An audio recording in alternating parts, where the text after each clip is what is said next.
Government চাকরি দিবে, সেনাবাহিনীতে চাকরি দিবে অথবা সিভিল সার্ভিসে চাকরি দেবে ইত্যাদি, যেটা বলে প্রলোভন, ইংরেজিতে বলে প্যাট্রোনাস।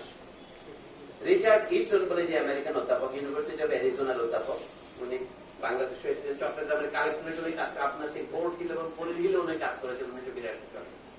এখানে উনি বাংলা শিখেছেন, বাংলা কতটুকু ভালো লিখেছেন জানি না, কিন্তু ফার্সি অনেক ভালো শিখেছেন।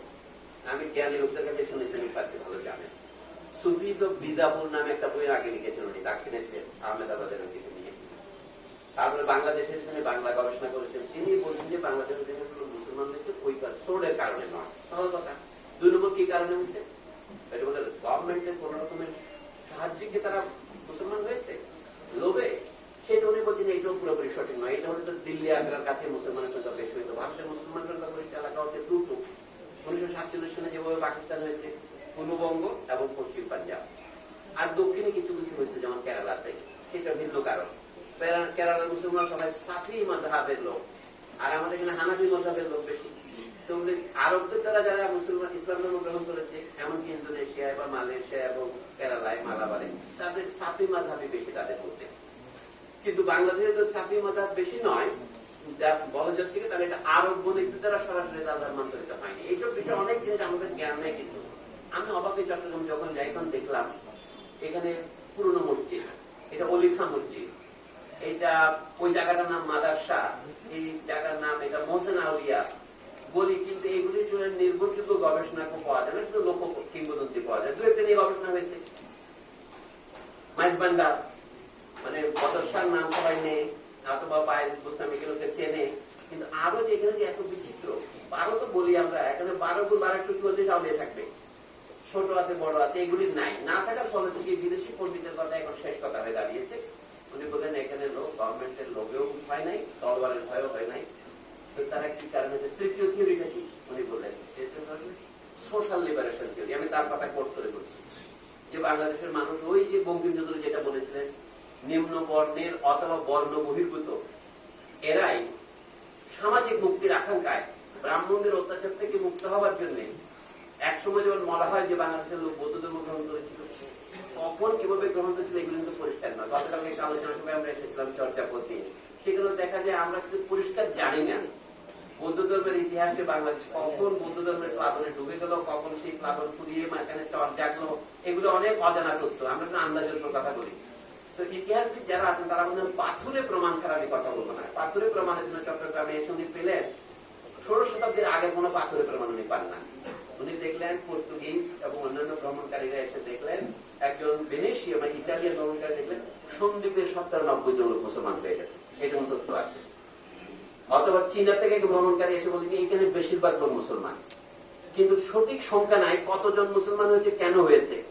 মানে মানুষের একটা উদাহরণ দিচ্ছি আমি, যে ইতিহাসে যে তথ্যটি আমরা জানি না ঠিকভাবে, এই আমেরিকান পণ্ডিত Richard Maxwell Eaton, Richard Eaton বলি সংক্ষেপে, এখন তার বয়স প্রায় 81 বছর, 1940 সালে জন্ম তার। সৌভাগ্যবশত তিনি এখনো বেঁচে আছেন, আরো বই লিখেছেন, আরো প্রবন্ধ লিখেছেন। আমি একটা উদাহরণ দিচ্ছি, এইটাকে আমি বলছি যে এটা এক ধরনের ওরিয়েন্টালিজম, ওনার এই কথা। উনি বলেন না, বাংলাদেশের মানুষ আদৌ সামাজিক অত্যাচার থেকে মুক্তির জন্য ইসলাম গ্রহণ করে নাই। তারা ইসলাম গ্রহণ করছে কেন? উনি চতুর্থ একটা তথ্য দিয়েছেন, সেই কথাটাই বলছি। ওটার নাম হচ্ছে ফ্রন্টিয়ার থিওরি। ওই যে ফ্রন্টিয়ার মানে কি, মুঘল সাম্রাজ্যের সর্বশেষ সীমা ছিল চট্টগ্রাম, নোয়াখালী, কুমিল্লা সহ এই অঞ্চলটাকে আছে, ভাটি এবং lower and south east Bengal ইংরেজি জবানে আছে। তারা মুসলমান হলে কি জন্য? তারা বলতে সামাজিক মুক্তির প্রশ্নই আসে না। উনি বলেন, আপনারা শুনে বিশ্বাস করবেন না, উনি বলেন সামাজিক মুক্তির ধারণা তো মানে গরিব মানুষের মধ্যে গেল কিভাবে। উনি পরিষ্কার করে বলছেন, আমি তার উদ্ধৃতি দিয়ে বলছি বাংলা অনুবাদে, উনি কি যা যা রসুল লেখা পড়েছেন ওরা, অথবা থমাস জেফারসনের লেখা পড়েছেন, ওরা ছিল মানব মুক্তির এবং ইউরোপিয়ান এনলাইটেনমেন্টের প্রবক্তা। বলে আমাদেরকে ধরে নিতে হবে বাংলার সেই নিম্ন বর্ণের অথবা উচ্চুত অথবা উপজাতীয় লোকেরা রুসু কিংবা জেফারসন পড়েছিল। আমি দেশে আমাদের দেশের একজন পণ্ডিতকে দেখলাম না, একজন ব্যতিক্রম আছে, তিনি আকবর আলী খান, তার কথা পরে বলবো। ইনি ছাড়া সকলে বলতে গিয়ে রিচার্ড ইটনের কথা শেষ কথা, যে বাংলাদেশের মানুষ সামাজিক মুক্তির জন্য হয় না কেন, বলে ওরা হিন্দু ধর্মের অন্তর্ভুক্ত ছিল না, ওরা তো ট্রাইবাল পিপল। বাংলাদেশের মুসলমান কারা, ওই উদ্ধৃত করেন কথাগুলো, কোচ, পোদ্দার, রাজবংশী, চন্ডাল, 4টা বংশের নাম করলেন। এরাই মুসলমান হয়েছে, কোন হিন্দু মুসলমান হয়নি। অথবা বৌদ্ধদের মুসলমান হওয়ার প্রশ্নই আসে না উনি বললেন। কারণ কি? লোকে আগে বৌদ্ধই তো ছিল না, এখনো এখানে অল্প সময় দুইটা টুকরা টাকরা বলে না পায়েসের মধ্যে কিশমিশের মতো দু একটা বড়ুয়া পাওয়া যায়। তো সেগুলো যে উনি কোন ধর্মের মধ্যে ঢুকছেন না, যে বাংলাদেশে বৌদ্ধ শেষ আর হিন্দুরা কেউ মুসলমান হয়। সুতরাং শেষ পর্যন্ত মুসলমান যারা হয়েছে তারা হচ্ছে এই বিভিন্ন রাজবংশী, পৌদ, চন্ডাল এবং অন্যান্য। এটা বলে তো খন্দকার ফজলুল আপনি কবরে তার পাশ করাবেন ব্যথায়, তাই না? আমাদের এখন কি করা কর্তব্য? এইখানে আসতেছে আপনাদের আহমদ সভা কেন্দ্রের কথা। আহমদ সভা আজ থেকে প্রায় 45 বছর আগে যে বইটা প্রবন্ধ লিখেছিলেন, বইটার মধ্যে একটি প্রবন্ধ বাঙালি মুসলমানের মন। সেই কাহিনীটা আপনার সকলে জানেন। এখানে দেখি নাসরিন এবং সাইফুল তারাও লিখেছেন। আমি বলছি আহমদ সভার যে মূল বক্তব্য ছিল সেটা হচ্ছে রিচার্ড ইটনের বক্তব্যের বিপরীত। কিন্তু রিচার্ড ইটন বাংলা জানলেও আহমদ সভার লেখার কোন উদ্ধৃতি বা উল্লেখ বা দোহাই দেননি। না দিলে বক্তব্যটা হচ্ছে উনি বাংলাদেশের মানুষের সামাজিক অত্যাচার থেকে নিম্নবর্ণ হিসেবে অত্যাচার মুক্ত হবার আশায় ইসলাম গ্রহণ করেছিল, সে কথা সত্য নয়। ইটন বলছেন কেন সত্য নয়? প্রথমত নিম্নবর্ণই তারা ছিল না, গল্পটা খেয়াল করেন। দ্বিতীয়ত তাদেরকে অত্যাচার করার মতো এখানে ব্রাহ্মণ পেল কোথায়? তারা তো ব্রাহ্মণ্য সমাজের আওতাভুক্তই হয় নাই। তদুপরি তারা রুসু কিংবা জেফারসন পড়ে নাই। তো তার সামাজিক মুক্তির ধারণা তাদের মনে আসবে কি করে? তারপর তিনি বলছেন তারা অনেক আগে মুসলমান হয় নাই। তারা মুসলমান হচ্ছে মুঘল আমলে, বিশেষ করে সপ্তদশ এবং অষ্টাদশ শতাব্দীতে। মানে কি ইংরেজরা যখন এই দেশ দখল করছে সেই সময় লোক মুসলমান হচ্ছে। তার প্রমাণস্বরূপ উনি কি হাজির করলেন? যে চট্টগ্রামে এই যে পীর ফকিরের এত সংখ্যা বৃদ্ধি। আমি কেন এটা বলছি? আমি কোন ইসলাম প্রচারের উদ্দেশ্যে বলছি না। আমি বলছি যে সেটা হচ্ছে এনারা শুধুমাত্র পীর ছিলেন না, এরা অনাবাদী জমি আবাদ করা কারিগর ছিলেন। এই জায়গার নাম ছিল ইসলামাবাদ দিয়েছিল। অর্থাৎ মুঘলরা চট্টগ্রাম দখল করার পরে, এটা 1666 সাল মানে 17শ শতকের শেষে, তখন ধীরে ধীরে এখানে বিভিন্ন এলাকায় যেগুলো নয়াবাদ মহল বলে জমির পাট্টা কয়েকজনে আবিষ্কার করেছেন। বিভিন্ন রকম চট্টগ্রামের এই যে পোর্ট হিল থেকে দেখাচ্ছেন, ফার্সি দলিল পড়তে পারেন। সেখানে আছে যে মুঘলরা ইংরেজিতে যেটাকে বলে tax free, land tax free কে আরবিতে বলে লা খরাজ। জমির খাজনাকে খরাজ বলে, আমরা বাংলাতে উচ্চারণ করতে পারি আমরা খারাজ বলি আর কি, কিন্তু মাফ করে দিয়ে আপনারা লাখেরাজ বলি আমরা। এই লাখেরাজ জমি দিয়েছে মুঘল সরকার, মানে মুঘলদের নবাবেরা এই ইসলাম খান পর থেকে। এই জন্যই অধিকাংশ লোক মুসলমান হয়েছে জমির লোভে। ওই আবার ঘুরে ফিরে কিন্তু বলে আমি তোমাদেরকে হাতে মারবো না, হাতে মারবো। ওনার যুক্তি হচ্ছে কি, মুসলমানরা প্যাট্রোনাইজের কারণে মুসলমান হয় নাই, কিন্তু জমির গ্রান্টটা দেওয়া হয়েছে যে সময় উনি নাম দিয়েছেন পায়োনিয়ার্স, যাদেরকে আমরা পীর বলি। তারা জমিদার এবং তাদের বংশধররাও উত্তরাধিকার সূত্রে জমিদার হয়েছে। মানে ওই যে যেগুলো খানকা শরীফ বসেছে, মাজার বসেছে, ওইগুলি নিয়ে তত্ত্ব করেছেন। সুতরাং যারা দলে দলে তাদের পীর হয়েছে, তারা তাদের ম্যাজিকের আকর্ষণে কিছুটা হয়েছে, যেরকম মাঝে যাব তাদের যে মিরাকল ক্ষমতা। অধিকাংশ ক্ষেত্রে তারা কিন্তু জমি আবাদের কাজে অংশগ্রহণ করেছে। কিন্তু অনেকগুলো প্রশ্নের উত্তর উনি দেন নাই। উনি বলছেন মুঘলরা কি জমির এই লাখেরাজ পাট্টা শুধুমাত্র মুসলমানদের দিয়েছিল? উনি বলছেন না, কিছু কিছু হিন্দুকেও দিয়েছিল। তখন তাদের একটা শর্ত দেওয়া হয়েছিল, মুঘল সাম্রাজ্যের স্থায়িত্ব এবং সমৃদ্ধির জন্য আপনাকে প্রার্থনা করতে হবে। একটা শর্ত লেখা আছে, এটা সব রাজায় লিখবে। আমি যদি জিন্দাবাদ না দিয়ে সরকারের এখানে বক্তৃতা দিতে পারবেন? এটা দুনিয়ারই নিয়ম, প্রশংসা করতে হবে। আমরা কখনোই নিন্দা করি না কারো। তো এই জন্য বলছি, অনেকে বলেছে না আমি তো সবসময় একদম সরকারি দলই করি, সরকার বদলায় আমি কি করবো? সরকারি দলই আছে। সেই দলটা কি? দলটা হচ্ছে উনি বললেন মুঘলরা বলেছেন আমরা হিন্দু মুসলমান ভেদ করি না, কাউকে মুসলমান করার জন্য আমরা বলি না। কিন্তু জমিদাররা যারা বেশিরভাগ প্রতিভাবান, তারা কোথা থেকে আসছে পাইওনিয়ার, এটা কথা উনি পরিষ্কার বলেন নাই। তারা যখন নতুন জমি আবাদ করেছে সেখানে তারা লোক পঠে একটা আরেকটা শর্ত দিয়েছে, যদি তুমি হিন্দু হও তোমাকে এখানে একটা মন্দির করতে হবে। পাঁচটা শর্ত, যদি তুমি মুসলমান হও তোমাকে একটা মসজিদ করতে হবে। তো রিচার্ড ইটন সাহেব অনেক গবেষণা করেছেন। উনি দেখেছেন বাংলাদেশের মসজিদের সংখ্যা সেই বক্তিয়ার খলজির আমল থেকে একেবারে ইংরেজ দখল পর্যন্ত মসজিদের সংখ্যা বৃদ্ধি কি করে হচ্ছে। উনি দেখলেন যে বেশিরভাগ মসজিদ হয়েছে সুলতানি আমলের শেষ দিকে এবং মুঘল আমলের প্রথম দিকে। দেখা যাচ্ছে সংখ্যাটা 35-36 পর্যন্ত হয়ে গেছে। কতগুলি জামে মসজিদ, কতগুলি সাধারণ মসজিদ। খুব মজা। রাজশাহীতে একটা প্রতিষ্ঠান আছে বরেন্দ্র রিসার্চ সোসাইটি, তাদের একটা মিউজিয়াম আছে, ওইখানে শামসুদ্দিন আহমেদ বলে এক ভদ্রলোক ইনস্ক্রিপশনস অফ বেঙ্গল বলে একটা বই বের করেছেন 1960-এ। সেই বইয়ের তথ্য ব্যবহার করে রিচার্ড ইটন দেখিয়েছেন বাংলাদেশের মসজিদের সংখ্যা বৃদ্ধি এবং হ্রাসকে কেন্দ্র করে বলেন কখন বেশিরভাগ লোক মুসলমান হয়েছে। এগুলো অনুমান ভিত্তিক লেখা, কিন্তু খারাপ নয়। তার বক্তব্য হলো কি, বাংলাদেশের শুরুর দিকে বেশি লোক মুসলমান হয় নাই, মুঘল আমল থেকে মুসলমান হওয়া শুরু হয়েছে, এবং তার একটি প্রধান কারণ জমি,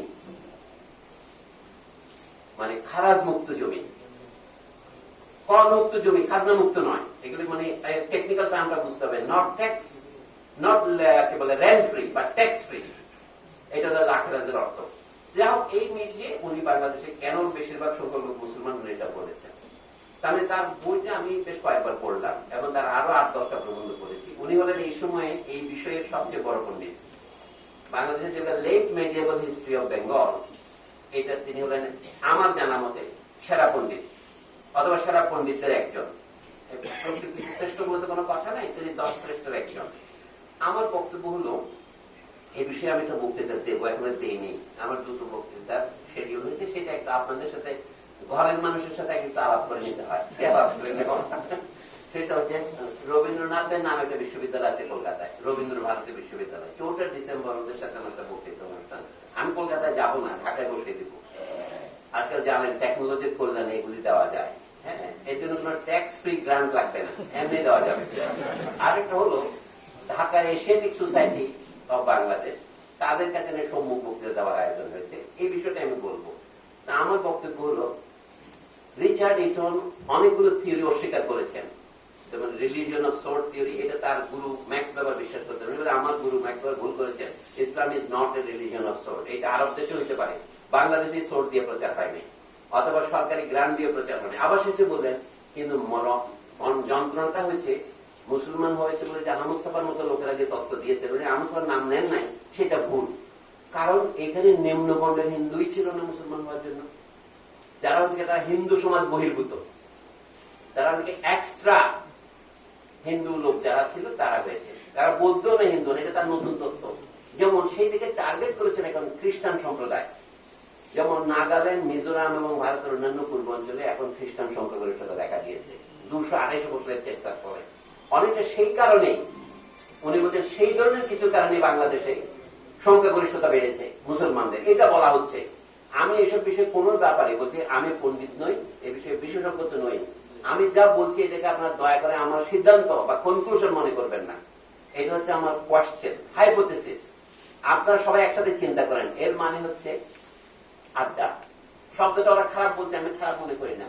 ভারতে দেখেন বিমানবন্দরকে হাওয়াই আড্ডা বলে। আসলেও শুধু উর্দুতে না, হিন্দিতেও হাওয়াই আড্ডা বলে। এটা ধরো বিমানবন্দর, সংস্কৃত কথা। আমি বলি এটাকে আড্ডা হিসেবে ধরে, আড্ডা মানে একত্রিত হওয়া। আর অনেকে মনে করি এটা উর্দু থেকে বাংলায় আসছে না, এটা আমাদের সাঁওতালি শব্দ। 3000 বছর আগে এটা সাঁওতালি থেকে উর্দুতে গেছে বা হিন্দিতে গেছে এবং বাংলাতে এসেছে। মানে এটা আমরা মুন্ডারি গোত্রের ভাষা বলি, আমাদের ঘরোয়া ভাষা। আপনারা জানেন ভারত এখন একটা স্লোগান চালু হয়েছে, কি হিন্দি হিন্দু হিন্দুস্তান। হিন্দি হিন্দু হিন্দুস্তানের মানেটা কি? বিজেপি এবং RSS এই স্লোগানটা দিয়ে দেয়। এটা আমার কথা নয়, ভারতীয় ইতিহাসবিদের সরকার বলেন। কিন্তু এই যে 3টি শব্দ, হিন্দি, হিন্দু, হিন্দুস্তান, এই 3টে কিন্তু অহিন্দু, অহিন্দুস্তানি, অহিন্দি শব্দ। এই শব্দটা তারা ব্যবহার করছে, এইগুলি কিন্তু সব ফার্সির মাধ্যমে এসেছে। এটাকে হিন্দু বলেছে প্রথমে ফার্সি ওয়ালারাই, হিন্দু বলতে না পারিয়া, সেখানে হিন্দুস্তান এবং হিন্দি হয়েছে। কাজে ভারতকে যদি আপনি ফার্সি প্রভাবমুক্ত করতে চান, আপনাকে হিন্দু শব্দটা ফেলে দিতে হবে, হিন্দি শব্দটা ফেলে দিতে হবে, হিন্দুস্তান ফেলে দিতে হবে। এমনকি এই বিষয়ে যারা বড় পণ্ডিত, রমেশ চন্দ্র মজুমদার, মজুমদার শব্দটা ফেলে দিতে হবে, কারণ এটাও তো বাংলা শব্দ নয়। আর অন্য আরো বড় বড় পণ্ডিত আছে, আমি তাদের কথা বলছি না। আমাদের এখন মূল কথায় ফিরে আসি। আহমদ সাফার যে প্রবন্ধ, সেটার মূল বক্তব্য ছিল বাংলাদেশে যারা মুসলমান হয়েছে তারা ইতিহাসের গোড়া থেকে অত্যন্ত অবহেলিত, অবদমিত এবং নিপীড়িত শ্রেণী ছিল। নিপীড়নের থেকে মুক্তির আশায় তারা, আমরা তো বড় বড় ধর্মের নাম জানি, ইসলাম, বৌদ্ধ, এই কয়েকটা, কিন্তু আরো ছোট ছোট অনেক ধর্ম ছিল। ধর্ম বলতে এগুলিকে বোঝানো হতো, ছোট ছোট বিভিন্ন নাথ ধর্মে গেছে, ইত্যাদি করতে গেছে। আমরা পর অনেক পরিশ্রম করে তারা একবার বৌদ্ধ হয়েছে, একবার ছাত্রীকে পড়াইছে, আর নাথ ধর্ম নিয়েছে মানে আপোষ করার জন্য। শেষ পর্যন্ত তারা মুসলমান হয়েছে। বৌদ্ধ হওয়ার পরেও তারা কিন্তু বৌদ্ধ থাকতে পারে নাই, তারা বৌদ্ধ সহজিয়া হয়ে গিয়েছে, তান্ত্রিক হয়ে গিয়েছে। আমরা তো উপবিভাগগুলিকে হিসাবে নিচ্ছি না। চর্যাপদের ইতিহাস পড়তে গেলে দেখা যায়, চর্যাপদ দেখা হয় যে গৌতম বুদ্ধের অন্তত 1200 বছর পরে, এবং তখন বৌদ্ধ ধর্মের আদি শিক্ষা আর নাই। বৌদ্ধ ধর্মের আদি শিক্ষাকে হীনযান বলা হয়। তারপরে মহাযানী হয়েছে, মহাযানীদের মধ্যে অনেক রকমের দুর্নীতি প্রবেশ করেছে। তার মধ্যে এই যে হ্যাবজ্রতন্ত্র, বজ্রগীতি যারা লিখেছে, বজ্রতন্ত্র এবং অন্যান্য তন্ত্র আসছে। আমরা যে বৌদ্ধদের সাথে পরিচিত হচ্ছি আমাদের চর্যাগানের মধ্যে, একটা কথা পরিষ্কার বলতে হবে, ভাষা কিংবা সাহিত্য কোনোটাই ইতিহাসের কোথাও আমি দেখি না কোনোটাই ধর্ম নিরপেক্ষ নয়। মানুষ ধর্ম নিরপেক্ষ, ভাষা কখনো ধর্ম নিরপেক্ষ নেই। বাংলা ভাষার যে নিদর্শন আমরা এখন পাচ্ছি, এইটার বয়স 1000 বছর ধরে নিলাম। আমি তর্ক বিতর্ক করছি না, ফলপ্রসাদ শাস্ত্রীর দাবি সত্য মেনে নিলাম। কিন্তু এইটা ছিল বাংলাদেশের বৌদ্ধ সহজিয়া যারা, এটা গৌতম বুদ্ধের বৌদ্ধ নয়, এগুলো মহাযানী বৌদ্ধ নয়, এগুলি হচ্ছে তান্ত্রিক বৌদ্ধদের একটি শাখা, যাদেরকে সহজিয়া বলেছি, যাদেরকে আসল বৌদ্ধরা বৌদ্ধই মনে করে না। হ্যাঁ, তারা বলছি, যেমন আমাদের সৈয়দ আলী হাসান সাহেব তার মধ্যে লিখেছেন, চর্যাপদ সম্পর্কে বই আছে দেখি, এটা হলো বৌদ্ধ ধর্মের তার কাছে ডিক্লাইন, অবক্ষয়, পতিত। আমি এই তর্কে যাওয়ার মতো যোগ্য লোক নই, কিন্তু আমি বোঝাতে চাচ্ছি ধর্মের একটা লম্বা ইতিহাস আছে। কিন্তু বাংলা ভাষার জন্মের সাথে এই চর্যাগীতির সম্পর্কে এখন আমরা পেয়েছি। শুধু বাংলা ভাষা বলতে একটা আসলে অকারণ স্বদেশ প্রীতি হয়। আপনার imagine there is no country, বিখ্যাত গান আছে না, আমি বলছি imagine there is no province. পূর্বাঞ্চলীয় ভাষা ছিল এটা, আস্তে আস্তে বাংলা, অসমীয়া, উড়িয়াতে ভাগ হয়েছে। এই নিয়ে রক্তপাত করার কোন কারণ আমি দেখি না। আমাদের ভাষার সাথে এই বৌদ্ধ ধর্মের সম্পর্ক আছে। বৌদ্ধ সহযোগিতার গানগুলিকে যেভাবে আমরা দেখি, সামাজিক গান হিসেবে দেখা যায়, দরিদ্র মানুষের জীবনের চিত্র হাঁড়িতে ভাত নিয়ে বলা যায়। আর এটার মধ্যে অতি উচ্চ মার্গের দার্শনিক চিন্তা যাকে বলি, সেটাও পাওয়া যায়। বলে যা আছে তা নাই, আর যা নাই তা তো নাই, তাহলে এই নিয়ে চিন্তা করার কি আছে? এই যে কথা বলতে যে কবিতার মধ্যে বলা যায়, আজকাল এরকম কবিতা লিখলে তো বুঝবে না, বুঝতে পারছেন? কিন্তু সেগুলো যে তোমরা লিখেছেন, সে আমরা অবাক লাগে। অথবা আমাদের চাটিল বলে যে ভদ্রলোক গান লিখেছেন, সেটা কত সুন্দর। উনি বলছেন, ধামাতে চাটিল সাংঘম গড়ই, মানে ধর্ম করার জন্য এই চট্টগ্রামী পণ্ডিত একটা সাঁকো নির্মাণ করেছে, মানে পারগামীরা নির্ভয় যেন এটা দিয়ে পার পেয়ে যেতে পারে। সাঁকো মানে আমরা যেটাকে আবার মনে করি বলি আর কি, সাঁকো, তাই না? অর্থাৎ তখন সাংকম বলতো। এই ভাষাও চট্টগ্রামের ভাষার সাথে অনেক মিল পাবেন। যেমন চট্টগ্রামের একটা শব্দ আছে নিয়লি, হ্যাঁ, নীল ডাউন, এইটা কিন্তু চট্টগ্রামের ভাষার মতোই হুবহু আছে চর্যাপদে। নিয়লি মানে তুমি কাছে আসো। তো যাই হোক, আমার বক্তব্য হলো চট্টগ্রামের ভাষার মধ্যেও যদি কিছু নমুনা পাই, এই ভাষাকে আমি বলবো বাংলাদেশের বিভিন্ন অঞ্চলের ভাষার সাথে মিল আছে। এটা পশ্চিমবঙ্গে না পূর্ববঙ্গে তর্ক না করে বলে বাংলা ভাষার জন্মের সাথে বৌদ্ধ ধর্মের সম্পর্ক আছে, হিন্দু ধর্মের, ব্রাহ্মণ ধর্মের সম্পর্ক আছে, তাই না? শ্রীকৃষ্ণ কীর্তন, চণ্ডী মঙ্গল, বৈষ্ণব গান, একইভাবে যে সমস্ত লোক ইসলাম ধর্ম গ্রহণ করার পরে বাংলা লেখা শুরু করেছেন, তাদের অনেকেরই আমাদের চারটা। আমি আজ থেকে 5 বছর আগে চট্টগ্রামে বক্তৃতা বলেছিলাম চট্টগ্রামের ইতিহাসে, বাংলা সাহিত্যে। অন্তত বাংলাদেশের 400 বছরের ইতিহাসে দেখা যায় সবচেয়ে বাংলা সাহিত্যের সেরা কবিরা সবাই চট্টগ্রামে ছিলেন। চট্টগ্রামের মানে শুধু এই চট্টগ্রাম নয়, কুমিল্লা, নোয়াখালী থেকে চট্টগ্রামে থেকে সমতল বলা হতো। সমতল কথাটা খুব মজা, দেখেন, সমুদ্রের সাথে লিপ্ত, কথাটা খুব ইন্টারেস্টিং। সমতল এই কথাটা আমাকে দেখিয়েছেন আহমদ হাসান দানি, পাকিস্তানি ইতিহাসবিদ, যে ওনার বইতে আছে এই কথা। 1968 সালে ঢাকা জাদুঘরে একটা বক্তৃতা দিয়েছিলেন। উনি বলছেন সমতল শব্দটি লক্ষ্য করুন, যে এটার মধ্যে বোঝা যায় যে কুমিল্লার মধ্যে বৌদ্ধ রাজারা ছিলেন, চন্দ্রবংশ, বর্মন বংশ আছে কমপক্ষে 2000-3000 বছর আগে। রিচার্ড এটন সাহেব যে বলছেন বাংলাদেশের পূর্বাঞ্চলের সব লোক জঙ্গলে ছিল, তারা জেলে ছিল, এবং তারা জঙ্গল এবং হাওড়ে থাকতো, এরাই মুসলমান হয়েছে। কথাটা কিন্তু সত্য প্রমাণিত হয় না। যদি কুমিল্লাকে বাংলাদেশের অংশ মনে করেন, চট্টগ্রামকে বাংলাদেশের অংশ মনে করেন, তাহলে রিচার্ড এটনের তত্ত্ব খুব একটা ট্যাক্সই বলে মনে হয় না। অথচ উনি বলছেন এখানকার লোক মুসলমানদের 2 কারণে, জমির লোভে তারা পীরদের অনুসরণ করেছে, কিন্তু খোদ ইসলাম ধর্মের কোন রকমের আবেদন ছিল কিনা, সত্য হোক অথবা বিভ্রান্তি করে হোক, মানুষতন্ত্র বিভ্রান্ত হয়, সেগুলো উনি বলছেন না। আমি যদি ইংরেজিতে বলি, মানে in Islam, in making people converted to Islam, Islam itself played no role. অন্যান্য সমস্ত ফ্যাক্টর কাজ করেছে। এইটা যে আমাদের অধিকাংশ পণ্ডিত মেনে নিচ্ছেন, আমি বলবো আমি অন্তত তার পক্ষে 20টা রিভিউ করেছি ইংরেজিতে, একটি লোককেও পাই নাই এই তত্ত্বটার সাথে কোন রকমের প্রতিবাদ করা। এখানে ফ্রান্সিস রবিনসন থেকে শুরু করে বড় বড় ব্রিটিশ পণ্ডিতরা আছেন। তা আমার এই জন্য এইটাকে আমি বলছি, এখন আমার এই প্রবন্ধের কি নাম আমি দিব? আমি সিম্পল নাম দিয়েছি the orientalism of Richard Eaton.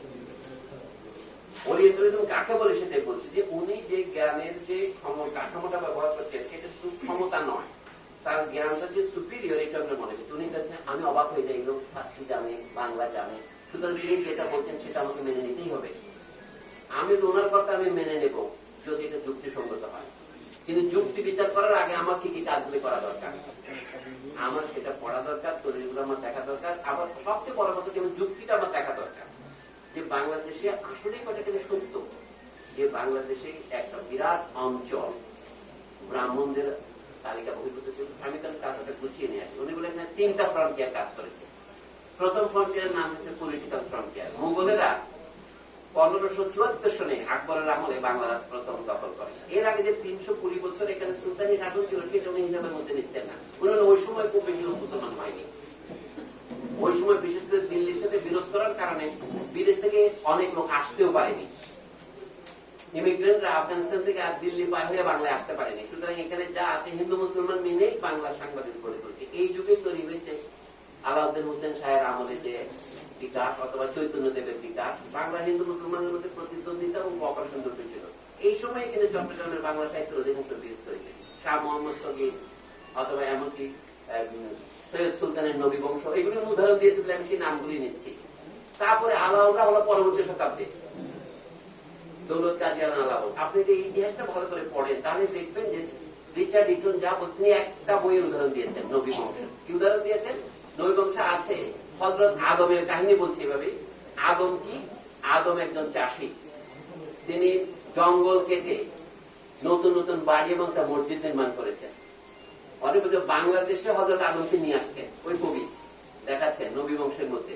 সেজন্য উনি বললেন কি তখন যে পীর এবং ফকিরা সুফিরা বাংলাদেশের জঙ্গল থেকে চট্টগ্রামে নানা রকমের বসতি স্থাপন করছিলেন এবং সেই বসতি স্থাপন করার জন্য লোক নিয়ে যাচ্ছিলেন, তারা যে মুসলমান হয়েছে সেই মানসিক অবস্থার ছবি পাওয়া যাচ্ছে সুলতানের নবী বংশে। এই রঞ্জনে এখন অনেকে বলেছেন, আয়েশা ইরানী বলে এক ভদ্রমহিলা বিরাট একটা বই লিখেছেন, নাম যদি মোহাম্মদ অবতার। এগুলো ইংরেজিতে বেরোচ্ছে। যারা ছাত্র তরুণে যেখানে তরুণের সংখ্যা বেশি দেয়, আমি এগুলোর কথা বলছি, এগুলি আপনারা পড়লে দেখতে পাবেন একটা উচ্চারণ হচ্ছে যে বাংলাদেশে যে বেশিরভাগ লোক মুসলমান হয়েছে, বঙ্কিমচন্দ্র যে কথাটা বলেছিলেন এটা কলোনিয়াল কথা, এটা বিশ্বাস করা যাবে না। রিচার্ড ইটন বলছেন এটা পুরনো ওরিয়েন্টালিস্ট বা ইংরেজি কথা, কি বেশিরভাগ লোক নিম্ন বর্ণ থেকে অত্যাচার থেকে মুক্ত হবার জন্য মুসলমান হয়েছে। আহমদ সাহাবা ওই থিওরি গ্রহণ করেছেন। এই জন্য আমাদের সামনে চ্যালেঞ্জ হচ্ছে যদি আহমদ সাহাবার কথাটা আমাদের কাছে ভুল মনে হয় বাদ দেওয়া। কারণ আহমদ সাহাব আমাদের কাছে বড়, কিন্তু আমাদের সবচেয়ে বড় হচ্ছে সত্য। আমাদের কাছে আব্দুল করিম সাহিত্য বিষয় বড়, মনিরুজ্জামান ইসলামাবাদী বড়, কিন্তু সত্য তাদের সবার চেয়ে বড়। কাজে আমাদের সত্য অনুসন্ধান করতে হবে। আমি আমার প্রস্তাবটা করলাম, আমার মনে হয় রিচার্ড ইটনের প্রস্তাব যদি আমি ভুল বলি আমার সবকিছু বলা হবে না, দায়িত্ব শেষ হবে না। আমার বলতে হবে কেন ভুল। আমি বলবো যে তিনি 2 কারণে ভুল করেছেন। এক হলো যার তত্ত্ব, তিনি মনে করেন যে এদেশের লোক ইসলাম গ্রহণ করেছে ইসলামের কারণে অন্য কারণে। তাহলে একই প্রশ্ন আমি করতে পারি, অন্য কারণে অন্য দেশের লোক করলো না কেন? মানে ভারতবর্ষের নানা জায়গার মধ্যে 2 জায়গার মুসলমান সংখ্যা পরিচয় হলো কেন? এই প্রশ্ন কিন্তু মীমাংসা হয় না। তারপরে তিনি বলেন যে এখানে নিম্ন বর্ণের লোকেরা যদি দলে দলে মুসলমান হয়ে থাকে, অন্য এলাকার নিম্ন বর্ণের লোকেরা হলো না কেন? ওনার তদন্ত হলো বাংলাদেশটা মুঘল সাম্রাজ্যের এক প্রান্তে 1574 বাংলাদেশে মুঘলদের অধিকারে গেছে, তখন এটার নাম দিয়েছেন মুঘল ফ্রন্টিয়ার। প্রথম ফ্রন্টিয়ার পলিটিক্যাল কি হলো, পরের 40 বছর তারা 12 ভূঁইয়াদের সাথে লড়াই করেছেন। 1613 সনের দিকে ঢাকায় রাজধানী হস্তান্তর করা হয়, মুর্শিদাবাদ থেকে ঢাকায় নিয়ে আসা হয়, মানে যেটা পুরনো জায়গা থেকে পশ্চিমবঙ্গ থেকে পূর্ববঙ্গে নিয়ে আসা হয়। উনি ঢাকায় এর আগে যে সোনার গায়ে যে বাংলা রাজধানী ছিল ফখরুদ্দিন মুবারক খায়ের আমলে, জিয়াউদ্দিন আজম খায়ের আমলে, সেটা কিন্তু তিনি স্পর্শ করেন নাই। কিন্তু আমাদের ধরেন আব্দুল মুমিন চৌধুরী, আমাদের এখনো জীবিত ইতিহাসবিদদের মধ্যে সবচেয়ে প্রবীণ, উনি এটা একটা প্রশ্ন না করে ওটাকে সমর্থন করেছেন। আমি দু একটা যে লোকের নাম বললে শত্রু বাড়ে, আপনি জানেন, অনেকে আমরা বন্ধুর নাম নেই, ধরেন এটা মুমিন চৌধুরীর ভক্তরা শুনতেছে আমার কথা, তাহলে আমি আর আমার শত্রুর সঙ্গে কয়েক হাজার বেড়ে গেল। কিন্তু তারপর তোমার বলতে হবে যে উনি 1983 সনে এই রিচার্ড ইটনের প্রবন্ধকে স্বাগত জানিয়ে প্রবন্ধ লিখেছেন। কেউ পড়তে চান দেবে, রফিউদ্দিন আহমদ সম্পাদিত ইসলাম ইন বাংলাদেশ নামক বই এশিয়াটিক সোসাইটি বের করেছে, তার মধ্যে প্রবন্ধ আপনি পাবেন। মোমিন চৌধুরীর প্রবন্ধ দিয়ে এই বই শুরু হয়েছে, কনভার্সন টু ইসলাম। অর্থাৎ পণ্ডিত বিদেশিরা বলে তাদের মুখে কথা পড়ার আগে আমাদের পণ্ডিতরা এটা গ্রহণ করে ফেলে। আমি বলছি যে এক ধরনের ওরিয়েন্টালিস্ট আসল, কিন্তু আমাকে তারপর মূল গোড়ায় যেতে হবে। দ্বিতীয় ফ্রন্টিয়ার কি? উনি বলেন agrarian frontier. Agrarian frontier Mughal আমলে এই দেশগুলো উনি বলেন কি, এই যে নিম্নবঙ্গ, বরিশাল, চট্টগ্রাম, উনি চট্টগ্রামকে মনে করেন যে পদ্মার এফেক্ট। চট্টগ্রাম যেটা পাহাড়ি অঞ্চল সেটা উনি আর খেয়াল করেন নাই, যে এটা নিশ্চয়ই এখানে অধিকাংশ লোক মুসলমান হয়েছে। উনি সন্দ্বীপ আর চট্টগ্রামকে এক করে ফেলেছেন। আমি জানি চট্টগ্রামে খালি শহরের এলাকায় সন্দ্বীপের লোক বেশি, সীতাকুণ্ডের লোক বেশি, কিন্তু সেটা রিচার এটার আগে বুঝে ফেলেছেন। উনি বলেন যে না, সীতাকুণ্ডে যেহেতু চট্টগ্রামের সন্দ্বীপে যেহেতু মুসলমান বেশি পাওয়া যায়, চট্টগ্রামের মুসলমান হচ্ছে এইগুলো মুসলমান হয়েছে। কি পদ্মা নদী হঠাৎ করে ভাগীরথীর কাছে দুয়ার হয়ে গেছে, এখানে ফারাক্কা ব্রিজ যেটা নেমেছে, এর আগে পদ্মার প্রধান স্রোত ছিল হুগলি ভাগীরথী, যেটা কলকাতার ওখানে সপ্তগ্রাম বন্দর ছিল। অনেক সময় আমরা বইতে সপ্তগ্রাম আর চট্টগ্রাম গন্ডগোল করে ফেলি। সপ্তগ্রামটা হচ্ছে কলকাতারও দক্ষিণে একটা বন্দর ছিল, এখন দুঃখ তাম্রলিপ্তি ইত্যাদি। বাংলার পূর্ব ইতিহাস যারা পড়ে তারা দেখবেন 16 শতাব্দীতে একটা ঘটনা ঘটেছে প্রাকৃতিক কারণে, জিওমরফোলজিক্যাল চেঞ্জ, যে আগের ছোট পদ্মা নদী এটা অনেক বড় হয়ে গেছে, এটা গঙ্গার প্রধান খাত হয়েছে, ফলে অনেক বেশি পলি এসেছে।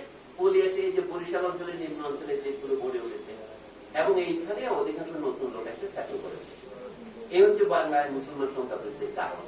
কিন্তু রংপুরে মুসলমান সংখ্যা বৃদ্ধি কেন হলো? পরে ব্যাখ্যা দেখা দিয়ে পায় না। বগুড়ায় কেন বৃদ্ধি হয়েছে? ব্যাখ্যা তো পুরনো বাংলা, ইংরেজিতে বলে বাংলাদেশের মাটির দুরকম, মরিবার ডেল্টা মানে মরা গঙ্গা, আর ভরা গঙ্গা, যেটাকে ইংরেজিতে বলে অ্যাক্টিভ ডেল্টা। ওগুলো অক্ষর অক্ষরে অনুবাদ করলে বাংলায় মরে যায়। আমি এই জন্য একটা মরা গঙ্গা আর ভরা গঙ্গা বললাম, মানে মরিবার ডেল্টা এবং অ্যাক্টিভ ডেল্টা। আমাদের রিটার্ন সাহেবের বক্তব্য হলো এই যে নতুন যে মাটির পোড়াঘর, এইখানে বেশিরভাগ মুসলমান আছে, কিন্তু হিসাব করে দেখা যায় রংপুর, দিনাজপুর, বগুড়া, পাবনা সেখানে মুসলমান সংখ্যা বেশি দেশে। কাছে এটার তত্ত্ব ওটা মেলে না। কিন্তু এটা যে মেলে না সেই কথাটা প্রায় একজনই বলেছেন আমাদের দেশে, তিনি হচ্ছেন আকবর আলী খান। আপনারা তার বই পড়তে পারেন, Discovery of Bangladesh, dynamics of A hidden nation. এটা 1996-তে বেরিয়েছে এবং এশিয়া সোসাইটি থেকে পুরস্কারও দিয়েছে। সেই বইয়ের বাংলা অনুবাদও হয়েছে, আমিনুল ইসলাম বই অনুবাদ করেছেন, বাংলা একাডেমি থেকে বেরিয়েছে। আর উনি নতুন একটা বই লিখেছেন, প্রথম প্রকাশনা থেকে বেরিয়েছে, বাংলায় ইসলাম প্রচারের সাফল্য, একটি ঐতিহাসিক পর্যালোচনা। আমি বলছি তরুণদের যারা এগুলি পড়েছেন তারা আমাকে ক্ষমা করবেন যে আমাদের এই পুরোনো কথাগুলি বলার জন্য আপনি কেন আসছেন সেটা মাফ করেন, যদি যাদের কারো দু একজনের কাজে লাগতেও পারে। তাই আমি বললাম, আমি দেখলাম কি রিচার্ড ইটনের সমালোচনা করেছেন আকবর আলী খান, এটা অস্বীকার করা যাবে না। কিন্তু আকবর আলী খানের বিরুদ্ধে আমার নালিশ আছে। নালিশটা হচ্ছে এই জায়গায়, ইনিও রিচার্ড ইটনের থিওরিকে আক্রমণ করেন নাই, কিন্তু তার তথ্যগুলিকে আক্রমণ করেছেন। যে তথ্য সঠিক নয়, এখান থেকে মুসলমানের সঙ্গে 80 জন, কিন্তু আমি পাচ্ছি 99 জন, এরকম সমালোচনা। কিন্তু তার যে মূল বক্তব্য, মানুষ জমির লোভে মুসলমান হয়েছে সেই জন্য অস্বীকার করে। আরেকটা তত্ত্ব হচ্ছে কি, তাহলে অন্যান্য অঞ্চলের পশ্চিমবঙ্গের লোক বেশি মুসলমান হয় নাই কেন?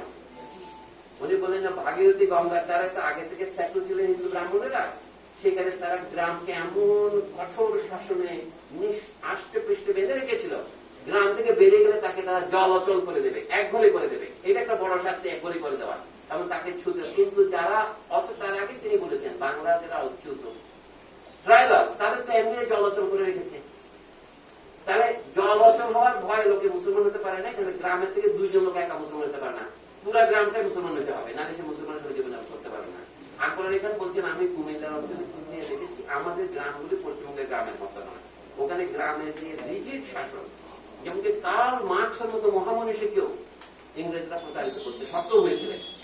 এটার নাম কি ইন্ডিয়ান ভিলেজ কমিউনিটি। যে ভিলেজ কমিউনিটিকে সেখানে লবণ আর লোহা ছাড়া সব জিনিস গ্রামের মধ্যে পাওয়া যায়। গ্রামে চাষি আছে, গ্রামে তাঁতি আছে, গ্রামে মৎস্যজীবী আছে, তারা পরস্পর বিনিময় করে। গ্রামে ইংরেজি যেটা বলে শ্রম বিভাগ, ডিভিশন অফ লেবার, এটা এতই সূক্ষ্ম যে গ্রাম সমাজের বাইরে গিয়ে কিছুই করা যায় না। কিন্তু আকবর আলী খান বলছেন এটা সঠিক না পূর্ববাংলার গ্রাম সম্পর্কে। আমাদের গ্রামগুলি ইংরেজি বলছেন ওপেন ভিলেজ, উন্মুক্ত গ্রাম। ফলে এখানকার লোকের পক্ষে ব্যক্তির স্বাধীনতা ছিল, কোন ব্যক্তি ইচ্ছা করলে ইসলাম ধর্ম গ্রহণ করতে পারত। কিন্তু আমার প্রশ্ন হলো আকবর আলী খান সমিতি, এইখানে গ্রামকে গ্রাম মুসলমান হয়েছে, শুধু যে বিচ্ছিন্ন ভাবে হয়েছে এটা নয়, নাহলে এত দ্রুত মুসলমান বৃদ্ধি পায় না। তো এইটার কারণ বোঝার দরকার আছে। ইটন সাহেবের তত্ত্বের সাক্ষ্যটা এখন আমি শেষ 2 মিনিটে বলছি। উনি বলেন ষোড়শ শতাব্দীতে, মানে 1500 সনের পরে, এটাকে ষোড়শ শতাব্দী বলবো, কোথাও গঙ্গার স্রোতের মধ্যে একটা পরিবর্তন হয়। এটা প্রাকৃতিক ঘটনা, যে দক্ষিণমুখী স্রোতটা ফারাক এখন এখানে বাঁধ দিয়ে চেষ্টা করছে আবার দক্ষিণমুখী করা, যেটা হচ্ছে না, সেটা প্রাকৃতিক কারণে পদ্মা থেকে পথ খুলে গিয়েছিল। এর ফলে জমিতে পরিবৃদ্ধি হয়েছে, নতুন নতুন জমি তৈরি হয়েছে এবং সেখানে নতুন সেটলার এসেছে। এই নতুন সেটলার কোথা থেকে আসছে এটা উনি পরিষ্কার বলছেন না, তবে স্থানীয় লোকদের মধ্যে যারা ছিল মৎস্যজীবী, কৃষিজীবী, যারা মনসার পূজা করতো, চণ্ডীর পূজা করতো, উনি পরিষ্কার বলছেন এরাই কিন্তু দেব দেবী উপাসক যারা ছিল তারা হিন্দু ছিল না। এখনকার হিন্দুরা কিন্তু স্বীকার করবে না মনসা এখন হিন্দু ধর্মের ভিতরে ঢুকে গেছে। হিন্দু ধর্ম এমন একটা ধর্ম যেটা সবকে নিজের ভিতরে ঢোকাতে পারে। মানে গৌতম বুদ্ধকেও হিন্দু ধর্মের ভিতরে বিষ্ণুর অবতার হিসেবে ঢোকানো হয়েছে। বৌদ্ধরা কিছু হিন্দু জিনিস তারা গণেশকে নিয়েছে, এগুলো দিয়েছে। হিন্দু বৌদ্ধ কাহিনীটা আমি আর বলছি না, কিন্তু ইসলামের সাথে এই ঘটনাটা পুরোপুরি না ঘটলেও এটার মধ্যে এটাও কিছুটা ঘটেছে। প্রথম দিকে যারা মুসলমান হয়েছে তারা 16 আনা মুসলমান হয় নাই। যেমন এখানে দেখবেন হযরত কালু শাহ, উনি বলে যে কালু নামটা দেখে বোঝা যায় এটা স্থানীয় লোক ছিল, কিন্তু তার নামের আগে খাজা বা শাহ লাগিয়ে আমরা তাকে বিদেশ আগত করে তুলতে পারি। এখানে মুসলমানরা আস্তে আস্তে 19 শতাব্দীতে আধুনিক নাম নেওয়া শুরু করেছে। সেই প্রবণতা আমাদের মধ্যে এখনো চালু আছে। এইটাকে লক্ষ্য করে উনি বলছেন একদিনে লোক হঠাৎ মুসলমান হয় না। এই জন্য কনভার্সন না বলে ইসলামাইজেশন কথাটা ব্যবহার করা ভালো। ধীরে ধীরে ইসলামীকরণ। অনেক কথার মধ্যে তার ইনসাইট আছে বটে, কিন্তু তারপরে আমার মনে হয় না যে বাংলাদেশের বঙ্কিমচন্দ্র প্রশ্ন করেছেন কি করে দেশের অর্ধেক লোক মুসলমান হয়ে গেল। বঙ্কিম এই বাক্যটা লিখেছেন, অথচ আমরা জানি না। বিস্ময়কর ব্যাপার। সেটা বলছে আজকের মতো 150 বছর আগে বঙ্কিমচন্দ্র। তো সেই জন্য আমি বলি এই প্রশ্নটা আমাদের সমাজে জাগরুক রয়েছে। আহমসভা মনে করেন, এখানে আমি আহমসভা কেন্দ্রে আসি, যে বাংলাদেশে অধিকাংশ নিম্ন বর্ণের লোক, তারা হিন্দু হইতে পারে, নিম্ন বর্ণের হিন্দু হতে পারে, এমনকি তারা বৌদ্ধ হতে পারে, অথবা তারা কিছুই না তা হতে পারে। তারা হিন্দু সমাজের অন্তর্গত হতে পারে, বহির্গত হতে পারে, কিন্তু তারা হিন্দু সমাজের সংশ্লিষ্ট। বাংলায় আমরা যেটা পাচ্ছি শব্দ বলে গেলে তারা হিন্দু সমাজের তাবে আছে, তারা তাদের তাবেদার। তারাই যে কোনো কারণে হোক ধর্মান্তর করেছে।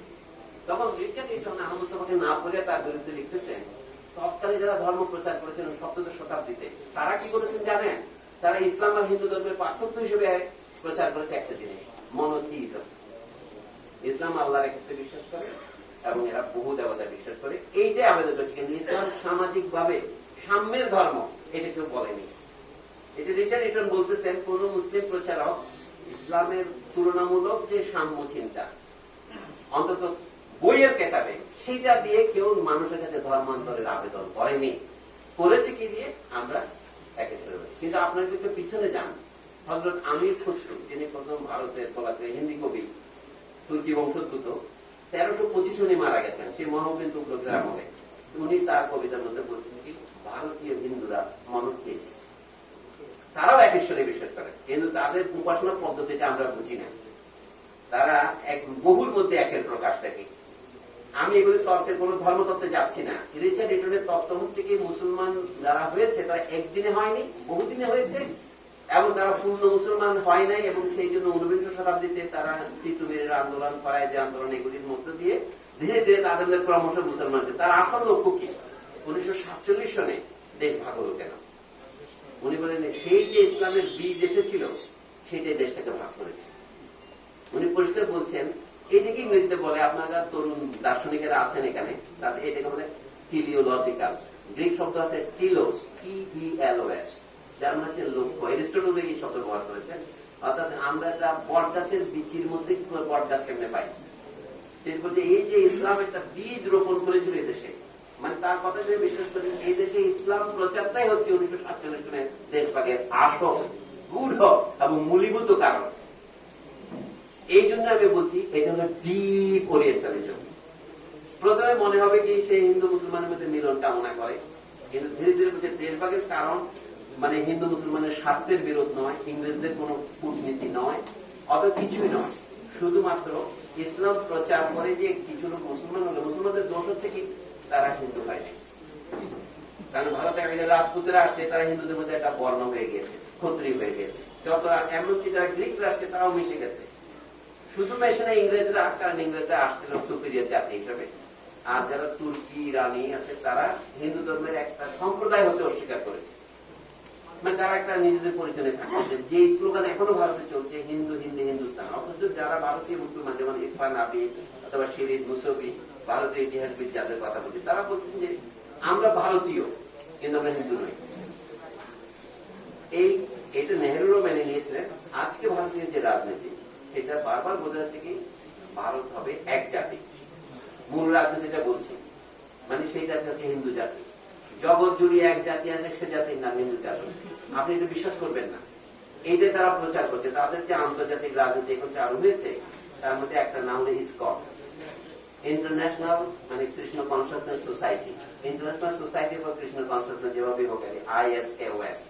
এটা আমি বলছি তাদের অধিকার আছে, কিন্তু তারা কি বলতে চায়?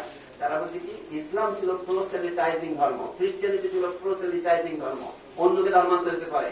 এখন তারা বলছে শুদ্ধি এবং সংগঠন আন্দোলন 1920-এর দশকে শুরু হয়েছিল। তারা বলছে আমরাও এখন কিছুটা লোক নতুন ধর্মের ধর্মান্তরিত করবো। এইটা যারা বলছে, তার সাথে রিচার্ড ইটনের তত্ত্বের একটা গভীর আমি মিল দেখি। রিচার্ড ইটন সেই লোক যিনি 1992 সনে ওই অযোধ্যার বাবরি মসজিদ ধ্বংসের পর প্রতিবাদ করেছিলেন, প্রবন্ধ লিখেছিলেন। কাজে তিনি একটা সহজ ওরিয়েন্টালিস্ট আমি বলছি না। আমি হচ্ছে তার তত্ত্বকে বিশ্লেষণ করে আমি একটু অবাক হলাম। উনি বলেন 1947 দেশভাগের আসল কারণ এদেশে ইসলাম প্রচার, অর্থাৎ এইটাই অনিবার্য ছিল। অনেকে বলে যে আপনি ভুল বুঝতেছেন। আমি যে সেটা আমাদের আলোচনা করা দরকার, আমি ভুল বুঝেছি কিনা, কারা শুদ্ধ বুঝেছেন, এটা আলোচনা হলে ভালো হতো। এই জন্য আমি না আমার প্রবন্ধের খসড়া নাম দিয়েছি the Orientalism of Richard Eaton. যে অথবা বলতে পারেন আমেরিকা যাদেরকে এখন ওরিয়েন্টালিস্ট বলে গালি দেবে, তাদেরকে বলে এরিয়া স্পেশালিস্ট। এখানে আমেরিকা কথাটা আমি বলছি একটা আইডিওলজি হিসেবে, জিওগ্রাফিক্যাল লোকেশন হিসেবে নয়। এই আমেরিকান বাংলাদেশি হতে পারে, এই আমেরিকান ভারতীয় হতে পারে, এটা একটা আইডিওলজির নাম। অর্থাৎ এই লোকের জন্ম আমেরিকায় বলে শুধু বলছি না, আমেরিকা 1945 সনের পর থেকে পৃথিবীর নেতৃত্ব গ্রহণ করেছে সরাসরি দ্বিতীয় মহাযুদ্ধের পর থেকে, এবং পৃথিবীতে গবেষণা ক্ষেত্রে তারা সবচেয়ে বেশি ব্যয় করছে, আমাদের দেশ ক্ষেত্রে তারা তা করছে। তো যা গরিব আহমদ মুস্তফাতে ফিরে আসি, আমাদের চট্টগ্রামের লোক, উনি যা লিখেছিলেন 1975 সনে, এটা আমার উপসংহার হওয়া উচিত। উনি বলছিলেন যে উনি একটা গল্প বলেছেন, এটা সকলে জানে, তো ভাবে পুনরাবৃত্তি হচ্ছে, যে 1976 সনের শুরুর দিক অথবা 75 সনের শেষ দিক, 75-এর ঘটনাগুলি 6 মাস পার হয়নি।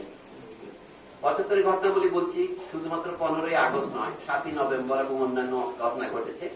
তারপরে দেখলেন আমাদের তৎকালীন দেশের মুরব্বী সাহিত্যিক আবুল ফজল সাহেব সরকারের উপদেষ্টা হিসেবে আবু সাদাত মোহাম্মদ সাইমের মন্ত্রী সবাই যোগ দিয়েছেন। তার পেছনে 3 জন সামরিক আইন প্রশাসক ছিলেন, একজন জেনারেল জিয়াউর রহমান, আরেকজন MAG তাওয়া, আরেকজন নাম আমি ভুলে গেছি, মাহবুব হবে।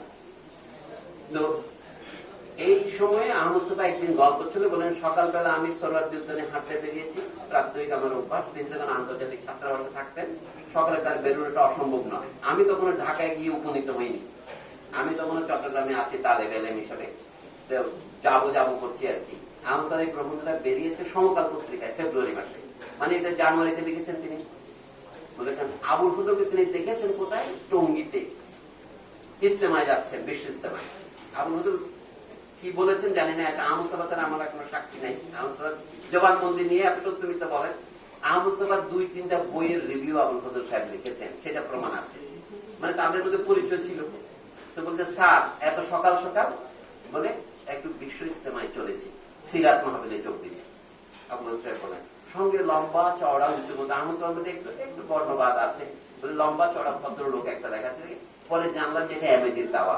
আহমদ মুস্তফা তো তাওয়াকে নাচের কথা নয়, তো নাটকীয় ভাবে বলছেন উঁচা মতো ভদ্রলোককে নিয়ে তিনি চলেছেন সকালে সিরাত মাহফিলে যোগ দেওয়ার জন্য।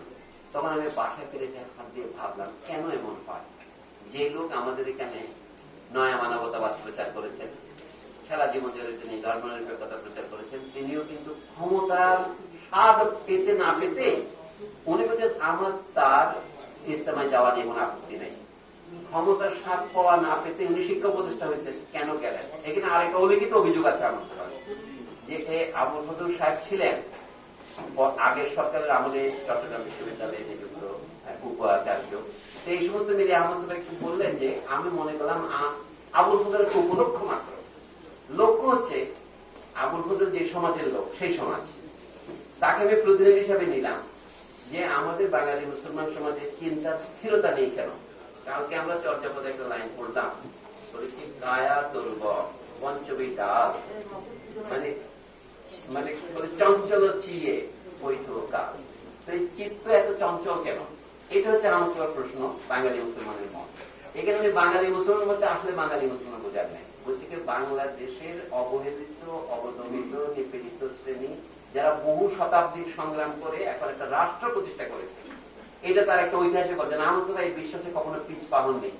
আমরা নানা কারণে মুক্তিযুদ্ধ অনেকে সরাসরি যোগ দিতে পারিনি, সমর্থন করলেও আমরা অনেকে ভীত ছিলাম, অনেকের সুবিধা ছিল না, অনেকে বর্ডার চিনতাম না, অথবা দেশের ভিতরে কি করবো জানতাম না, নানা আমাদের, আমরা দুর্জন, আমাদের ছলের অভাব নেই। কিন্তু আহমদ মুস্তাফা 27 বছর বয়স্ক যুবক, তিনি কলকাতায় গিয়ে অন্তত লেখালেখি শুরু করেছিলেন, এটুকু করেছেন তিনি।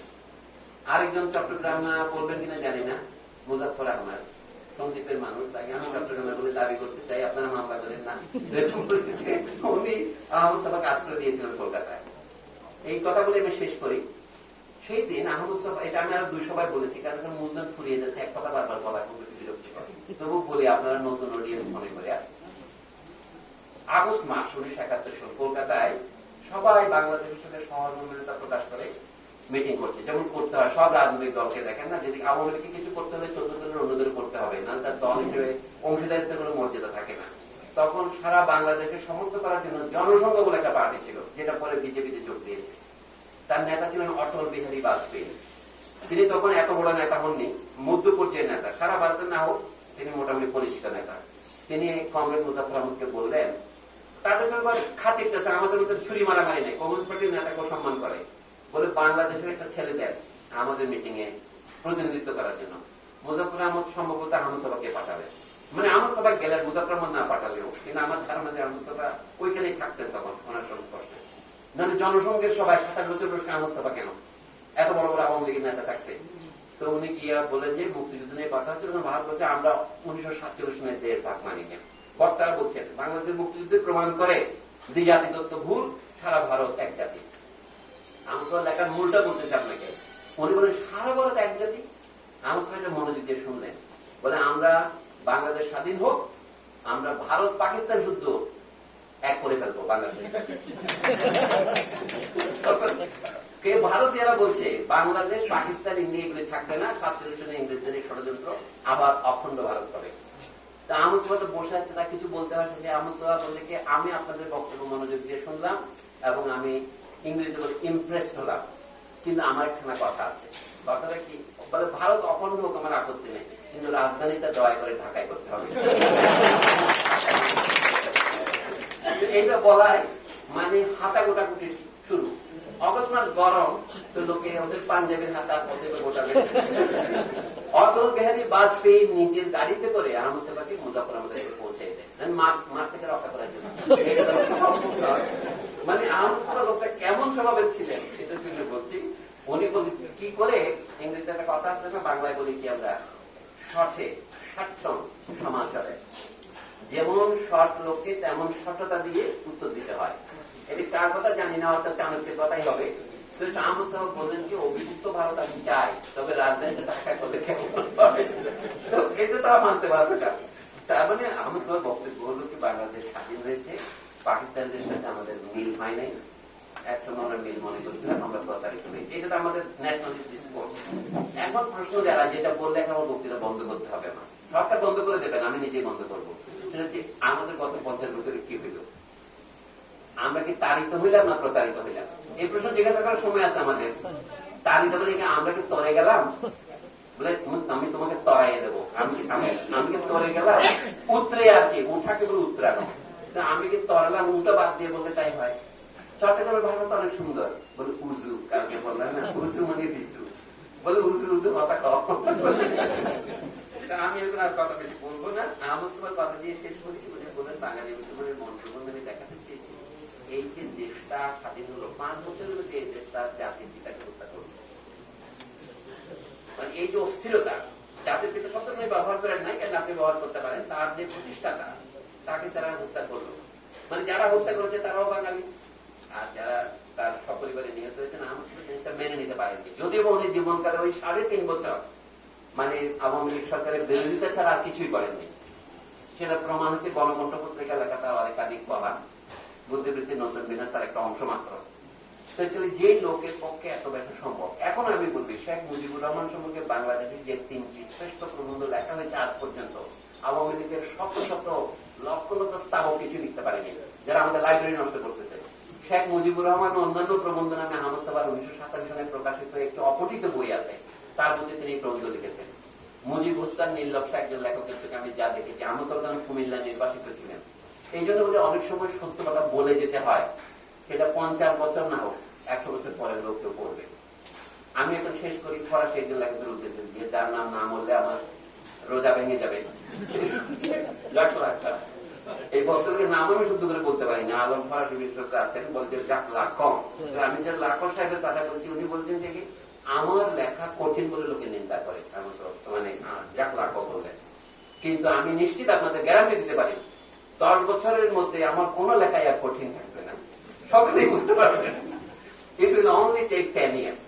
আমি যে এখন দেখছি আজকে 50 বছরেও আহমদ সাহেব লেখা আমরা ঠিক বুঝে উঠতে পারছি না। এখন লোকে তর্ক করে আহমদ সাহেব প্রবন্ধের নাম বাঙালি মুসলমানের মন দিলেন কেন, বাঙালি হিন্দুর মন কে লিখবে? মানে আহমদ সাহেবকে একটা সাম্প্রদায়িক লোক প্রমাণ করার জন্য আমাদের অনেক বন্ধু আমার সামনে কথা বলেছেন, এখন তারা অস্বীকার করেন, বলে উল্টা আমার বিরুদ্ধে আপনি মিথ্যা বলতেছেন। আমি ঠিক আছে, আপনি যদি না বলে থাকেন আমার চেয়ে বেশি খুশি কাজ হবে। আমাদের বোঝা উচিত রিচার্ড ইটনের থিওরিতে মূল লক্ষ্যটা হচ্ছে আহমদ সাহেব থিওরিকে মিথ্যা প্রমাণ করা। এখন আহমদ সাহেব ফুটনোট দিয়ে লেখেন না, আপনি জানেন আহমদ সাহেব কিন্তু রবীন্দ্রনাথের মতো লেখেন, মানে যেমন ভারতবর্ষের ইতিহাসের ধারা, ওটার কোনো ফুটনোট নাই। রবীন্দ্রনাথ তার যে দৃশ্য দেখেছেন, ভিশন, সেটা দেখেছেন তিনি, vision of Indian history. Ahmad সাহেব লিখছেন ভিশন অফ বাংলাদেশের হিস্ট্রি। তিনি দেখবেন যে এই দেশের লোকেরা যারা পেশায় কৃষক বা পেশায় জেলে ছিল, এখন তারা অনেকেই মধ্যবিত্ত হচ্ছেন। তারা কি করে, তারা ফ্লাইওভার করছেন, মাঝে মাঝে একটু একটু ফাটল দেখা দিচ্ছে, কিন্তু মাঝে মধ্যে 2টা গার্ডার করে 2 জন লোক মারা যাচ্ছে। আপনার বলতে হবে এত বাহ্য, এত বড় বড় ঘটনার মধ্যে 2-1টা এরকম হতে পারে। যা হোক, আহমদ সাহেব যে উদ্ধৃতি যে বাংলাদেশ রাষ্ট্র হয়েছে, এটা চারটিখানি ব্যাপার নয়। মজার ব্যাপার কি, 47 সনের দেশভাগ পরেও 1971-এ বাংলাদেশ তো ভারতের সাথে যোগ দেয়নি, পাকিস্তানের সাথে আলাদা হয়েছে বটে, তাই না? পাকিস্তানের সাথে আলাদা হওয়া মানে ভারতের সাথে যোগ দেওয়া অটোমেটিক বোঝায় না। এই কারণে আমি বলছি আহমদ সাহেবের লেখার থেকে আমাদের চিন্তার খোরাক আছে। তিনি যা বলেছেন সব বেদ বাক্য, এটা বলা নিশ্চয়ই উচিত হবে না, এবং আমি এটা বলার বৃথা চেষ্টা করবো না। কিন্তু আমার ধারণা আহমদ সাহেবের লেখার মধ্যে শুধু এইটা একটা প্রবন্ধের কথা বললেন, অনেক প্রবন্ধের মধ্যে চিন্তার খোরাক আছে, উপন্যাসের মধ্যে চিন্তার খোরাক আছে। এবং যারা চিন্তার জন্য বিদেশে যাচ্ছি, আমরা বিদেশের লেখা পড়ছি, ইন্টারনেটের গুণে শুধু নয়, আন্তর্জাতিক মাধ্যমে আমরা বইপত্র পাচ্ছি। আমাদের দেশের যে ওই যে আমি আপনাদের বলবো নাকি বিদেশের ঠাকুর ফেলিয়া স্বদেশের কুকুর করতে বলছি না, বুঝতে পারছে? কিন্তু আমি সব দেশের ঠাকুর ফেলিয়া বিদেশের কুকুর দ্বারা কোনো অর্থ হয় না। এখন সমান করতে আসে, দেশেও ঠাকুর আছে, বিদেশেও ঠাকুর আছে, দেশেও কুকুর আছে, বিদেশেও কুকুর আছে। এইভাবে দেশ বিদেশ ভাগ না করে আসুন আমরা কুকুর ঠাকুরে ভেদ করি।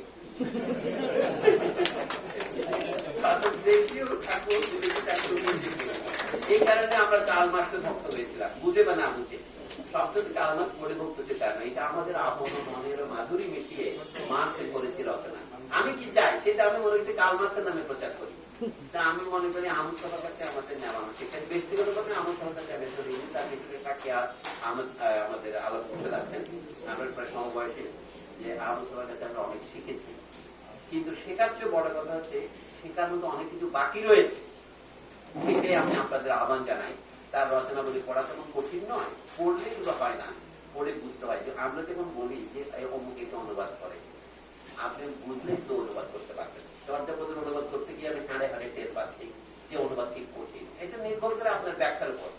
আমি যে আহমদ সাহেবের লেখাও মাঝে মাঝে ইংরেজিতে বলে এনিগম্যাটিক, রহস্যময়। আপনি কোনটা অনুবাদ করবেন? এখন সর্বশেষ কথা হচ্ছে আহমদ সাহেবের একটি উপন্যাস আছে যার নাম পুষ্প বৃক্ষ বৃক্ষরা। এটা তার সবচেয়ে উপন্যাসের আগের উপন্যাস, 1996-তে বেরিয়েছিল। এটা 20 বছর আগে একজন মার্কিন ভদ্র মহিলার উদ্যোগে ইংরেজি অনুবাদ হয়েছিল। আমিও তাতে যৎসময় অংশগ্রহণ করেছিলাম একজন গৌণ অনুবাদক হিসেবে, ওনার সহায়তাকারী হিসেবে। আহমদ সাহেব নিজে অনুবাদ করেছি, এখনো সেই বইটা আমরা প্রকাশ করতে পারিনি। আমাদের কিছুটা 2 কিস্তি বেরিয়েছিল এক পত্রিকায়, করোনা এটা বন্ধ করে দিল। চট্টগ্রামে এই মিটিং আমার আসার কথা ছিল 2 বছর আগে। এই অনাকাঙ্ক্ষিত কিন্তু আসতে পারি নাই। আপনাদেরকে অনেক ধন্যবাদ, এই কষ্ট থেকে সবাই বসেছেন। আপনাদের সব প্রশ্নের উত্তর দেওয়ার মতো আমার সাহস নাই, খরচ হবে।